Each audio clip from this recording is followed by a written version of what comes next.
You know, when you're creating something, you're doing it both for yourself and for the audience. Like, if you're really in that sort of zone of creating it, you're enjoying it for yourself. You're going through the struggle of creating it because you want to see it, but you always have your ear to, like, hopefully this is to entertain other people. This is, you know, I can't wait to feel the rush of them enjoying it. And you should never lose sight of that. But by the same token, you as an audience member, your covenant with us, your understanding is, if we're putting things out there and we're doing it, you need to show up for them. You need to make sure that you are educating yourself and discovering these films, that you're not being lazy and just going to see the next, you know, Saw or the next this or that, and rewarding them over and over again. Because the messages that the companies that have the resources to make it are getting it is, yeah, give me more of the same. But then you're saying, I hate it, and I'm sick of this. I'm sick of, you know, I don't like what they're doing with Star Wars. Don't like what they're doing it.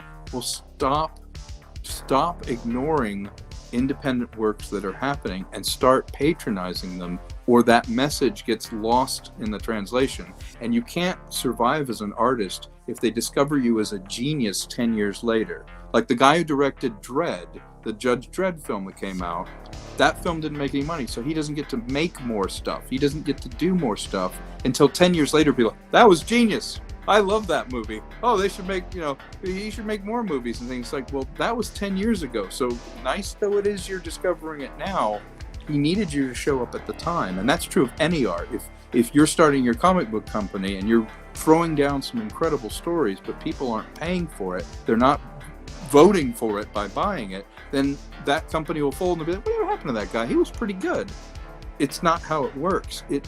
We have to be able to make a living doing it. And yes, YouTube is free. You're getting a lot of content free. We're getting very used to not paying for it.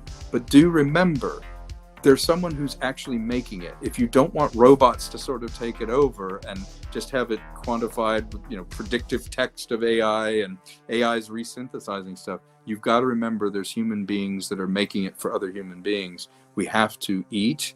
We have to make a living at it. We have to find a model where you as an audience and we as independent artists get rid of this middleman corporation. We need to get rid of that and find a way that we can have a conversation where you like something we do, I get thusly rewarded enough to make the next thing, and we grow together and we decide what trends we're setting. We create some things. You're like, hey, surprise me. Come up with something new and surprise me. And then you as an audience show up for it. And I think in the next 10 years, if we start to use the power of our connection, here I am talking to you, you're in New Zealand, I'm here in LA. There is no barrier to entry for us to communicate and for us to be able to collaborate and support each other. Those barriers are gone. The barriers of distance and language and everything, irrelevant now. We have the technology. We can use it for good. We can use it for evil. We can tear each other down, social media, or we can support each other. It's a choice. And I don't think we've thought this through. And so at the end of the day, my wisdom is this. Look at what's being created. Look at what you're rewarding. Where is your emphasis being put? Is it on the negativity of just tearing down what companies are doing, but continuing to reward them for doing it? Or is there a way we can break this? And not just with my work, but look at everyone's work. People are out there. The hardest thing to do is discovery. To find your work, your bliss, is beautiful, but it means nothing if you paint a painting and hang it in the closet. And you'll starve and no one will see it. We have a way to get our art out to everyone, but we still have to survive.